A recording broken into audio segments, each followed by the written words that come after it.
بسم اللہ الرحمن الرحیم۔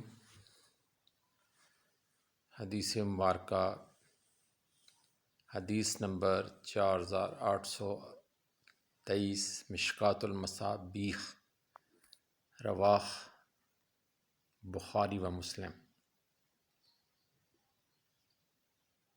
حضرت حذیفہ رضی اللہ تعالیٰ عنہ بیان کرتے ہیں کہ میں نے رسول اللہ صلی اللہ علیہ وآلہ وسلم کو فرماتے ہوئے سنا کہ چغل خور جنت میں نہیں جائے گا۔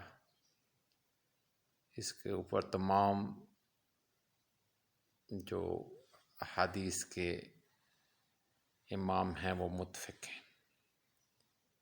اللہ تعالی ہمیں اس بری چیز سے بچائے۔